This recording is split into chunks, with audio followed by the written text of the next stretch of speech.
Sahabat-sahabat sekalian, kali ini ada video yang menurut saya sangat menarik untuk kita simak, dan saya menganggap bahwa ini juga merupakan salah satu pengalihan isu agar masyarakat hari ini berhenti atau sejenak beralih untuk membahas terkait hasil voting yang dilakukan oleh OCCRP yang menyatakan bahwa Bapak Joko Widodo adalah salah satu pemimpin terkorup di 2024. Jadi tak perlu berpanjang lebar, seperti apa videonya kita simak berikut ini. Wah, saya dapat kabar dan diminta sama teman untuk buru-buru bikin VT. Oke, jadi saya bikin VT yang ini fresh ya, untuk merespon atau mengcounter apa yang baru saja terjadi dan dikabarkan kepada saya. VT saya ini berjudul Presiden Terkorup versi OCCRP. Hei Ternak Mulyono, apa kalian sudah dengar berita bahwa junjungan kalian masuk sebagai finalis presiden terkorup di dunia? Jangan kaget kalau teman-teman yang selama ini selalu disebut dengan panggilan Ternak Mulyono mendapat chat atau pesan seperti itu dari haters. Saya juga dapat kok. Makanya saya bikin video ini. Jadi baru-baru ini beredar kabar Presiden Jokowi disebut-sebut masuk sebagai finalis Man of the Year 2024 untuk kategori kejahatan terorganisir dan korupsi politik. Siapa atau pihak mana yang menyematkan gelar itu? Jadi begini, adalah sebuah NGO atau non-government organization, atau kalau di Indonesia itu LSM, Lembaga Swadaya Masyarakat, bernama OCCRP yang singkatannya adalah Organized Crime and Corruption Reporting Project, yang markas utamanya ada di Sarajevo, Bosnia Herzegovina di Eropa Timur. OCCRP ini didirikan tahun 2006 dan bekerja sama dengan media-media di berbagai negara, salah satunya ya Indonesia. Jadi mekanisme kerjanya, si OCCRP ini mendapat bahan dan input data dari media di negara-negara responden seperti di Indonesia ini. Bahan itulah yang kemudian dipakai untuk memverifikasi dan menilai figur atau lembaga tertentu yang dianggap punya kasus kejahatan terorganisir, korupsi, pelanggaran undang-undang, dan lain sebagainya. Jadi sebelum lebih jauh kita bahas, perlu saya ingatkan bahwa OCCRP ini adalah lembaga swadaya masyarakat atau non-government organization ya. Artinya keberadaan mereka itu tidak terkait atau di bawah institusi formal dunia manapun. Dan yang namanya NGO, maka tidak ada sumber dana yang berasal dari institusi atau negara manapun. Kalau mau cari uang, ya harus usaha sendiri. Dan menyelidiki kasus-kasus di berbagai negara adalah salah satu caranya untuk mencari sumber pendanaan. OCCRP ini bermitra dengan media lokal yang kritis untuk mencari-cari kesalahan pejabat atau institusi yang bermasalah dan kemudian diangkat ke permukaan. Apa untungnya? Kalau sekilas kita lihat ini kayak orang yang nggak ada kerjaan ya, ngobok-obok masalah negara orang. Tapi jangan salah, dari kacamata politik, apa yang dilakukan OCCRP ini adalah sumber cuan. Sebut saja beberapa skandal yang membuat OCCRP ini terkenal, antara lain Panama Papers, terus kemudian Russian Land Romat, dan Pegasus Project. Sederhananya, OCCRP ini joinan sama media lokal, cari skandal atau keburukan pejabat, institusi atau kelompok tertentu, lalu mengangkatnya dan menjadikan itu sebagai barang dagangan yang mendatangkan untung. Kenapa? Ya karena pihak-pihak yang menjadi rival atau pesaing dari tokoh atau institusi yang jadi sasaran OCCRP itu jadi punya bahan. Dan tentu saja itu tidak gratis dong. Nah, jadi kita tidak perlu kaget dengar berita tentang Presiden Jokowi menjadi finalis Man of the Year untuk kategori presiden terkorup atau pelanggaran apapun lainnya. Itu memang caranya OCCRP cari duit. Lawang markasnya aja di Bosnia kok. Negara kecil yang punya tingkat pengangguran tinggi dan pendapatan per kapitanya itu sangat rendah. Jadi nggak heran dengan cara mereka mencari cuan. Dan satu hal lagi, apapun predikat yang disematkan oleh OCCRP kepada siapapun itu hanya didasarkan pada asumsi dan tidak mempunyai kekuatan hukum atau kapabilitas untuk memperkarakan siapapun yang mereka selidiki dan diberi predikat itu. Kalau toh ada yang bilang ada tokoh yang disebut-sebut mundur atau akhirnya diperkarakan, itu kembali pada masing-masing kasusnya. Sederhananya, kan masalah kuat-kuatan aja antara tokoh yang diserang itu dengan rivalnya yang mendapat bahan untuk menyerang itu.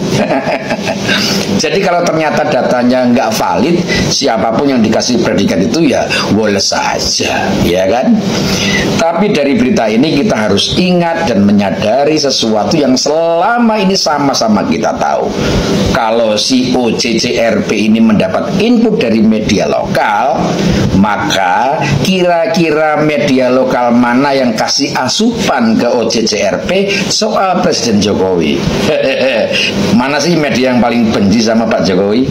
Teman-teman pasti sudah bisa menerka sendiri kan? Bisa menebak sendiri.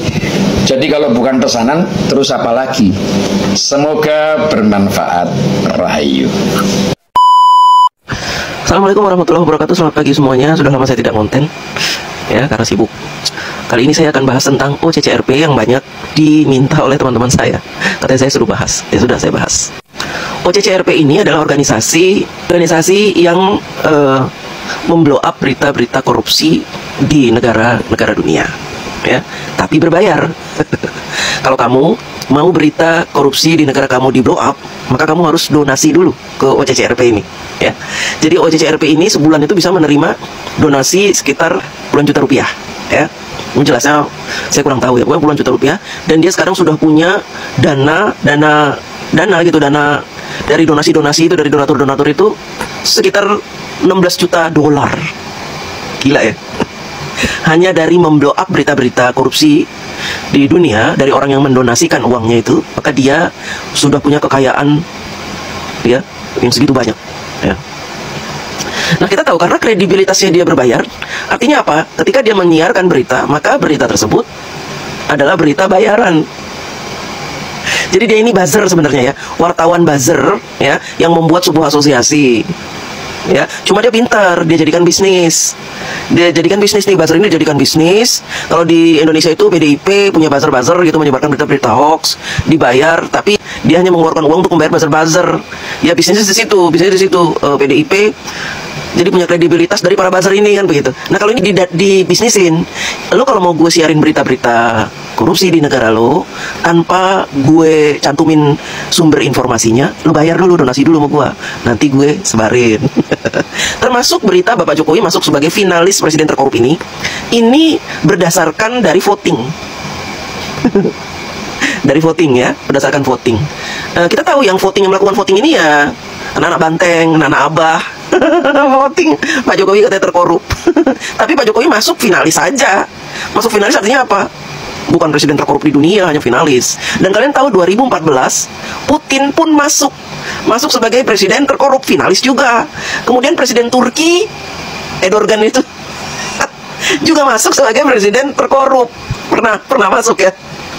Itu berdasarkan voting. Jadi kalian nggak usah galau ya.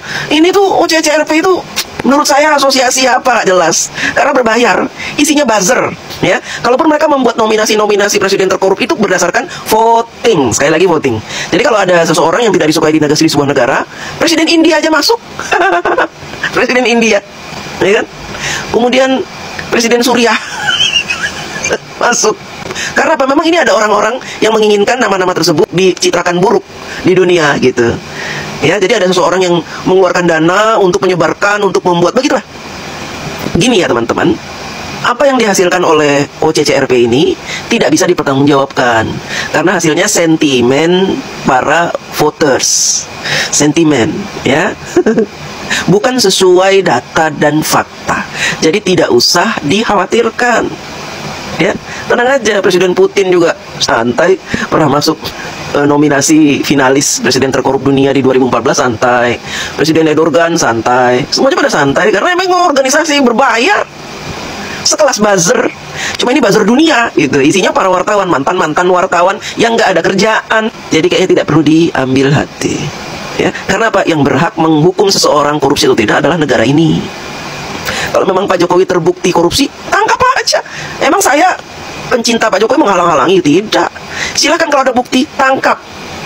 Keluarganya ada korupsi atau KKN, tangkap aja semua. Ya, nggak usah ragu-ragu. Tapi kan selama ini kalian menyebarkan hoax saja, isu untuk menjatuhkan Pak Jokowi dan keluarganya. Dan kalian tidak punya bukti apapun selain hanya bertujuan untuk mendiskreditkan Pak Jokowi dan keluarganya. Silakan saja kalau kalian punya data, punya fakta, tangkap dong. Oh, Pak Jokowi kuat, gimana kuat? Kuat dari mana? Orang kalian bilang pelongo-pelongo, gak punya ijazah kok kuat. Kalian aja bisa menuduhnya, bisa menghinanya. Kuat dari mana? Ini nggak usah kalian itu membenci khususnya ya, bahagia dengan berita yang disebarkan oleh OCCRP, karena itu adalah media buzzer internasional, isinya wartawan, seperti wartawan Tempo, buzzer semua itu. Dia minta bayaran supaya bisa membagus-baguskan Pak Jokowi. Tempo, masih ingat kan? Nah, itu mirip-mirip sama OCCRP, cuma OCCRP itu khusus untuk berita korupsi. Ya, siapa awal pertama yang menyebarkan hasil dari OCCRP ini? CNN. CNN tahu kan? Media asing itu, ya.